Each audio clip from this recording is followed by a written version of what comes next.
Estamos no ano de 5.785 desde a criação do homem no Jardim do Éden, no Jardim do Éden, onde Ada e Rava foram criados. Nós temos aqui no nosso canal estudos semanais, leitura das porções diárias de Torá que são feitas exclusivamente para você. Então que o Eterno te abençoe, muito bem-vindo e muito obrigada pela tua companhia aqui de todos os dias, porque todos os dias nós estamos aqui para degustarmos a palavra do Eterno no sentido espiritual. Que o Eterno te abençoe. Se você está aqui pela primeira vez, que seja muito bem-vindo ao canal e que você possa encontrar aqui respostas a quais você precisa e talvez aí você tenha buscado, né? Lá dentro da tua alma, do teu coração, você tem buscado aí todos os dias. Então que o Eterno possa te visitar e abençoar a tua vida, sabendo que você é uma pessoa muito importante, né? Porque você é obra-prima das mãos do Eterno. Foi Ele que nos fez as suas criaturas para que louvasse e adorasse o seu nome, né? E a um povo Ele entregou a sua instrução, que é o que nós carregamos hoje em nossas mãos. Então que o Eterno te abençoe, muito bem-vindo e muito obrigada pela tua companhia. E eu já te faço um convite, fica comigo até o finalzinho desse vídeo, vai lá, daí se você gostou, no final do vídeo, vai lá, se inscreva no canal, curta, compartilha, comenta e seja mais uma luz brilhando em meio às trevas. E a todos vocês que são inscritos, muito obrigada pela tua companhia, muito obrigada por você estar aqui, ser inscrito no nosso canal e entender essa visão de ser luz aí brilhando em meio às trevas. Cada vez que você curte, compartilha e comenta, você está dando a entender ao canal aqui que é uma matéria boa, é algo bom que precisa ser divulgado, né? Então que o Eterno te abençoe e meu beijo, meu carinho, meu abraço aí a todos vocês, aonde você estiver. Hoje nós já estamos no terceiro dia da nossa semana, vai muito rápido, nossa semana passa muito rápido. Eu aqui na Ara Chaves no Torá e Prosa.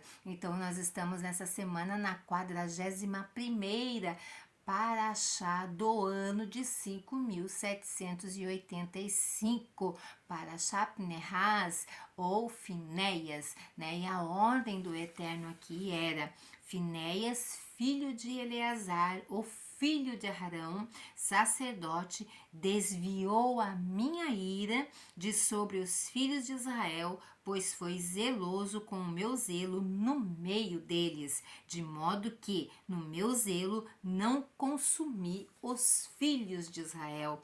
Ali, como nós vimos ontem no vídeo de ontem, eu deixei com vocês aqui, nós vimos que se Finéias ali não agisse de acordo ali, né, não executasse aqueles dois ali, aquele que pertencia à tribo, né, um israelita e aquela filha lá do príncipe, a princesa lá. Então nós vemos que se ele não executasse o juízo do Eterno, a ira, a cólera do Eterno se acenderia de uma forma tão grande que muitos ali teriam morrido.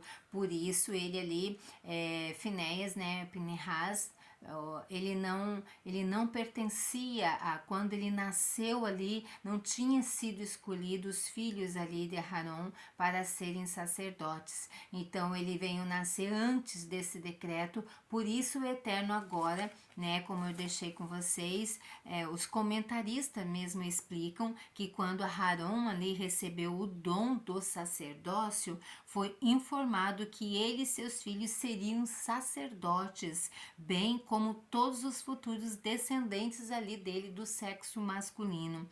E Pinhas, então, foi o único neto nascido antes, né, desse decreto e, portanto, não era sacerdote antes dessa declaração divina. Por isso, por ele defender ali, matando aqueles dois ali que estavam em pecado dentro da tenda, ele cirou a fúria, tomou conta do seu coração, da maneira que ele executou aqueles dois ali, e então ali se cumpriu, né, que o Eterno não matou o resto do povo por esse decreto ali, né, pela ação, pela atitude, na verdade, de Pinhas. Então, Pinhas na terra de Israel, né, o nosso tema de hoje é Pinhas na terra de Israel. Então, ele ganha ali o sacerdócio por causa disso, né? Porque ele executou a ira do Eterno ali, né? Como se o Eterno tivesse se irado ali, porque muitos iam morrer. Se é de muitos morrer, que sejam dois, né? Que não sejam ninguém, mas as pessoas, nós todos escolhemos errar. E quando nós escolhemos errar, nós pagamos as consequências dos nossos erros. Nós acredite ou não, né? Muitas vezes nós nos vitimamos, né? Nós, ai, coitadinho de mim, pobrezinho de mim, fizeram isso comigo, olha só. Mas se a gente examinar muito, muito, muito, a gente vai ver, examinarmos a nossa vida, nós vamos ver que nós estamos colhendo coisas que nós semeamos no passado. Ou então uma herança ali familiar, nós também colhemos, né? Então nós vemos aqui que Pinhas na terra agora de Israel, né? Esse é o tema agora. Pinhas também desempenhou um papel em vários eventos posteriores na história judaica. Pouco depois do episódio de Zinri, desse episódio da execução, Pinhas uniu-se aos 12.000 soldados enviados para a guerra contra Midian. Pinhas foi um dos 2 espiões enviados por Yehoshua para explorar Jericó. Então, quando o rei de Jericó soube da intenção de Raabe, a sua anfitriã, se ofereceu para escondê-los. E Pinhas declarou dizendo que ele tinha capacidade angelical de se tornar invisível. Após conquistar a terra de Israel, as tribos de Reuven e Gad, a metade de Manassés, se estabeleceram a leste do rio Jordão. Eles então começaram a construir um grande altar na margem ocidental do rio, pensando que eles o haviam construído para fins de sacrifício. As outras tribos prepararam-se para guerrear contra eles, pois era proibido fazer sacrifícios fora dos limites do tabernáculo em Shiló. Pinhas liderou uma delegação às 3 tribos e apontou seus supostos erros. As tribos explicaram que havia simplesmente construído o altar como uma estrutura de testemunho e uma possível calamidade foi evitada ali. Pinhas foi um profeta e 2 de suas profecias são mencionadas nas Escrituras. Alguns identificam Pinhas como o anjo divino, que apareceu ao juiz Gideon, transmitindo a mensagem de Elohim de que ele salvaria os judeus das mãos dos medianitas. Durante o incidente das concubinas de Givá, Pinhas pediu instruções divinas se os israelitas deveriam travar guerra contra a tribo de Benjamim como punição pelas más ações dos habitantes de Givá. A última vez que Pinhas é mencionado explicitamente nas Escrituras é como um líder levita durante o reinado do rei Davi. No entanto, de acordo com uma passagem famosa do Midrash, mais enigmática, Pinhas estava ativo muito mais tarde ainda na história.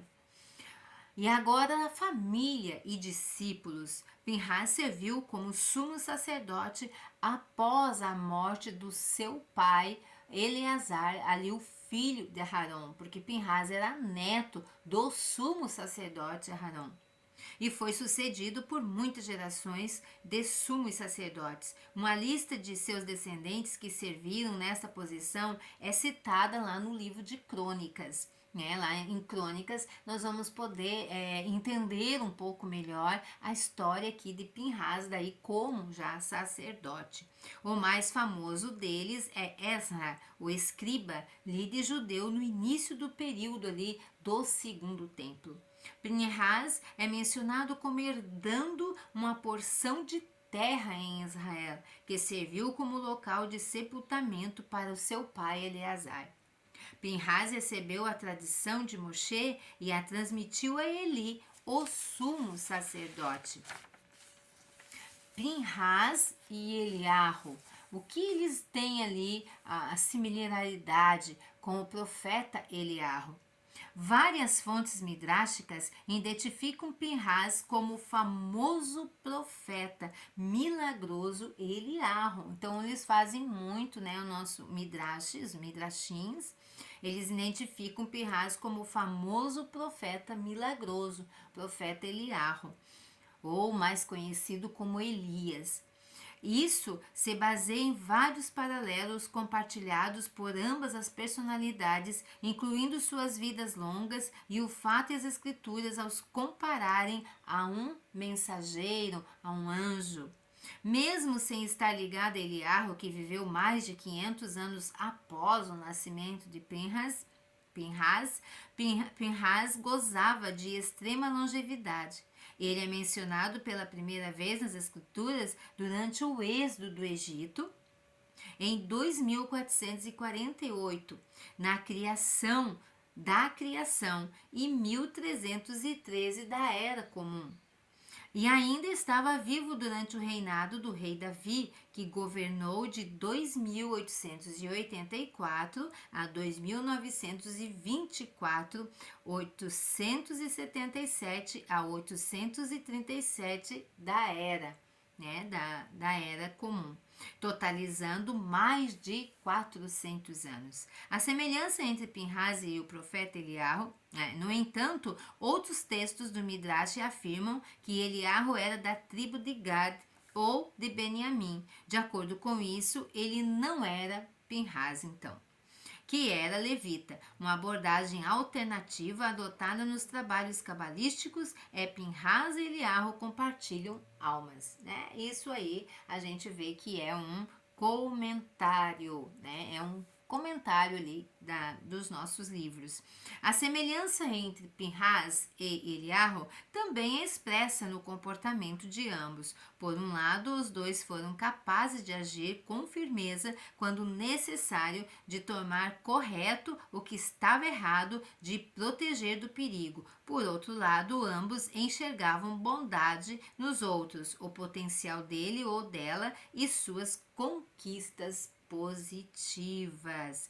Então, aqui, como que nós analisamos, né? Até que ponto nós conseguimos analisar esse texto de Pinhas ali, né? Executando os dois, protegendo ali, trazendo proteção ao povo, porque querendo ou não, ele protegeu o povo ali de ser ferido, né, por muitas, pela ira do Eterno que ia se acender, porque quando há um decreto, quando há uma ordenança, quando há um mandamento do Eterno, é para nós não fazermos. Mas aqui nós vemos o nosso povo de vez em quando aqui, né, errando, né, errando e colhendo as suas consequências. Há tempos atrás eu deixei com vocês aqui uma paraxá que eu comentei algo sobre o que o erro do outro me faz, o que o erro do outro serve para mim.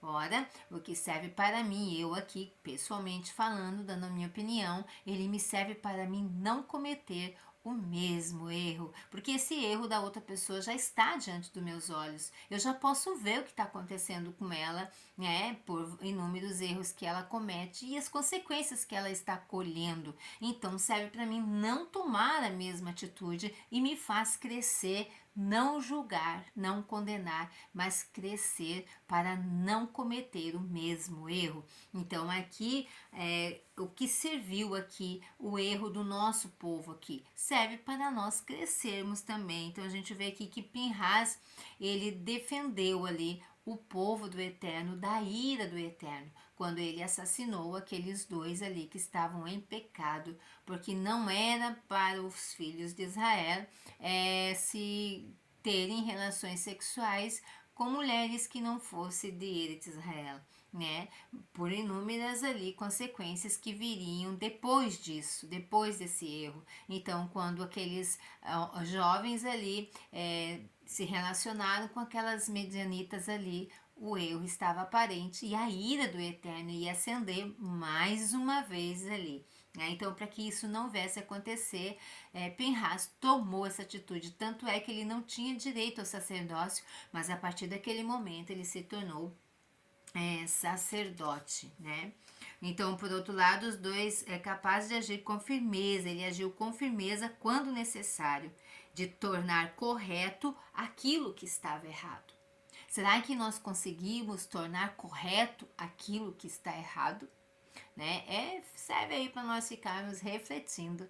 Até o próximo vídeo. Se você gostou e está aqui pela primeira vez, e se moveu o teu coração e você gostou, então vai lá, se inscreva no canal, curta, compartilha, comenta e deixa lá o seu like, né, e seu comentário. Que o Eterno te abençoe. Muito obrigada pela companhia aqui de todos vocês e não esqueçam de ativar o sininho para as notificações. Que o Eterno te abençoe, Lehitraot, até a próxima.